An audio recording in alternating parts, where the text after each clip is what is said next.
Waalaikumsalam warahmatullahi wabarakatuh. Alhamdulillah nahmaduhu wa nasta'inuhu wa nastaghfiruh wa na'udzu billahi min syururi anfusina wa min sayyiati a'malina. Man yahdihillahu fala mudhillalah wa man yudhlilhu fala hadiyalah. Asyhadu an la ilaha illallah wa asyhadu anna Muhammadan abduhu wa rasuluhu la nabiyya ba'dah.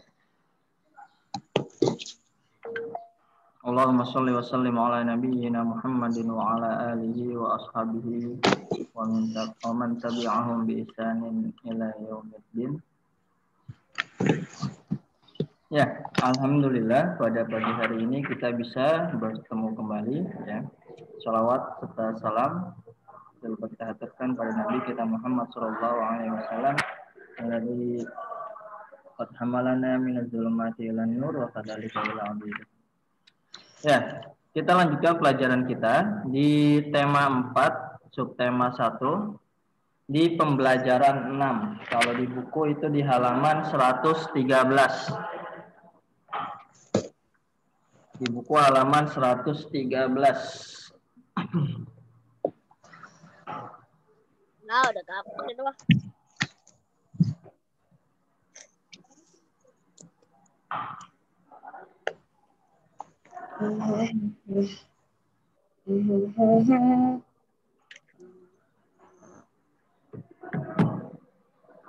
Nah, dalam muatan bahasa Indonesia kita masih membahas tentang pembuatan kalimat saran.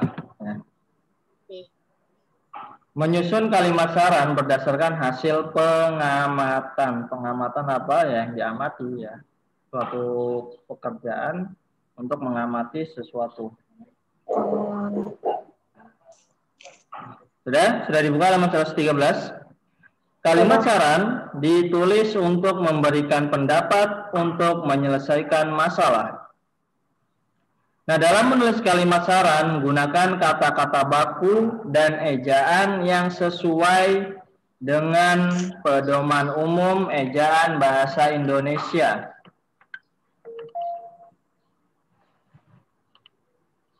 Ya, jadi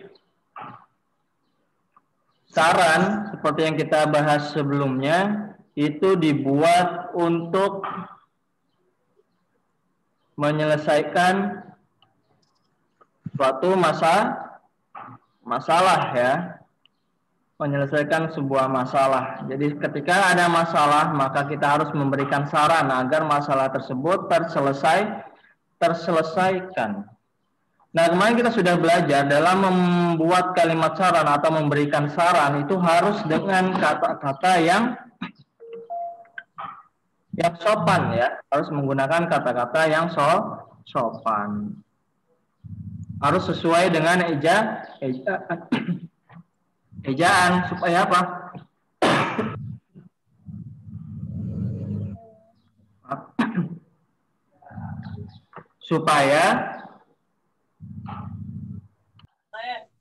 supaya orang yang kita beri saran dia tidak tersinggung dan apa yang kita sarankan ia laksanakan. Itulah mengapa pentingnya kita harus sopan ketika menyampaikan sebuah saran. Karena kita memberikan saran supaya orang itu melakukan apa yang kita sarankan, iya nggak? Jadi kita harus melakukannya dengan sopan supaya orang tersebut menjalankan apa yang kita sarankan. Nah, kemarin kita sudah membahas juga ya, untuk membuat kalimat saran itu diawali dengan kata apa saja? Sebaiknya, hendaknya, seharusnya, sebaiknya, hendaknya, seharusnya, itu ya diawali dengan kata itu. Sebaiknya kamu tidak membuang sampah di kali. Sebaiknya kamu tidak mencoret-coret meja kelas. Sebaiknya kamu memakai sendal ketika bermain. Seharusnya kamu setelah makan membereskan bekas makananmu. Seharusnya kamu sudah bisa makan sendiri karena sudah besar. seharusnya gitu. Hendaknya kamu mandi ya setelah bermain kotor-kotoran. Ya. Hendaknya kamu membereskan kembali mainanmu setelah usai digunakan. Nah, seperti itu ya. Itu adalah contoh dari beberapa kalimat saran dengan bahasa yang baku, dengan bahasa yang sopan. Nah, dilihat halaman 114, keterampilan kinerja praktik. Sudah? Kalau kemarin kita sudah belajar membuat soal, cerita, matematika, dan menjawabnya langsung. Nah, di sini kita akan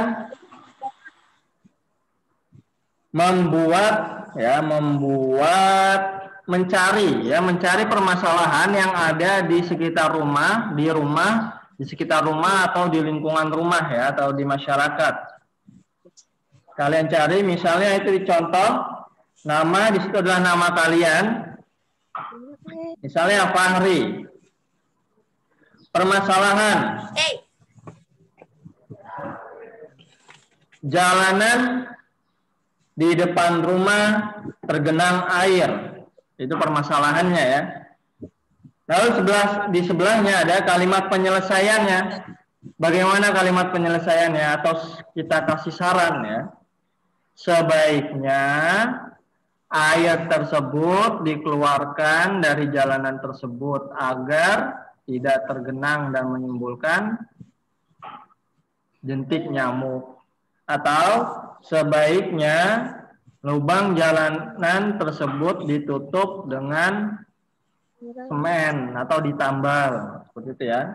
Jadi tugas kalian adalah mencari tiga permasalahan yang ada di rumah ataupun di sekitar rumah maupun di masyarakat, lalu kalian tulis di situ kalimat penyelesaiannya atau saran kamu itu apa untuk masalah tersebut ya, di halaman 114 contohnya seperti itu. Paham toh?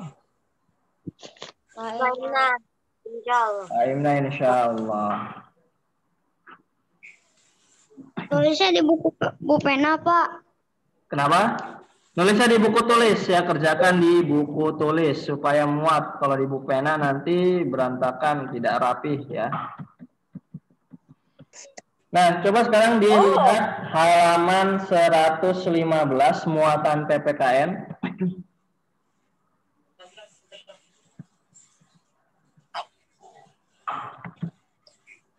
Pelaksanaan kewajiban dan hak di rumah. Seperti yang kemarin kita sudah bahas, ada hak dan juga ada kewajiban. Kita akan mendapatkan hak kita keseluruhan, entah itu hak di sekolah, hak di rumah, hak di lingkungan masyarakat maupun di mana-mana. Itu kita akan mendapatkan hak tersebut setelah kita melaksanakan kewajiban.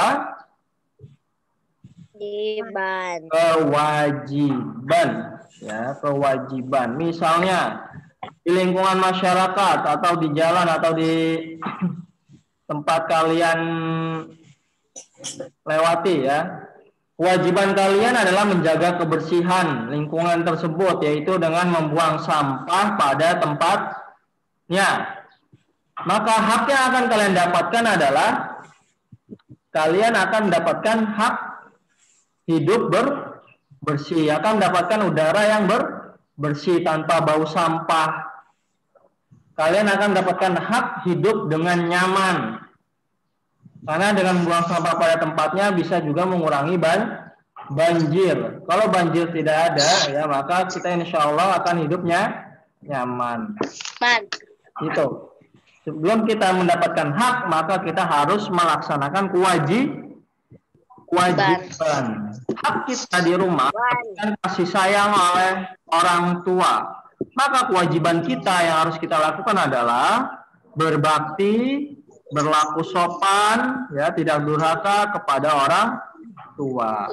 Maka kita berhak mendapatkan kasih sayang mereka. Bahkan ya, banyak sekali ada beberapa ya, orang itu tidak melaksanakan kewajiban mereka kepada orang tua, tapi orang tua tetap memberikan hak anak tersebut, yaitu saking sayangnya orang tua.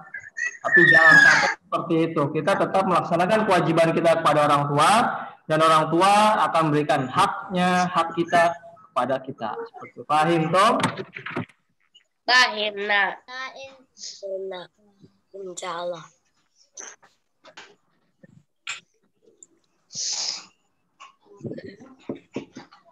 Nah, lalu dibuka halaman 116. Tugas PPKN adalah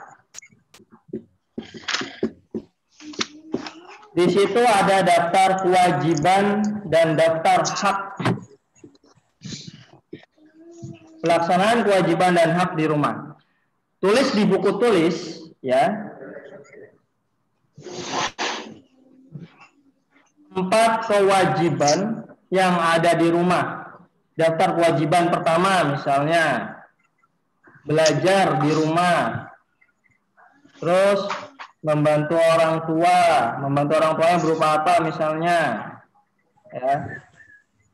Nggak usah 4, kebanyakan 2 aja ya, 2. Cari 2 kewajiban kalian di rumah, lalu di kolom keterangan itu kalian tulis sudah dilaksanakan atau belum. Ya. Lalu yang nomor 2, daftar hak.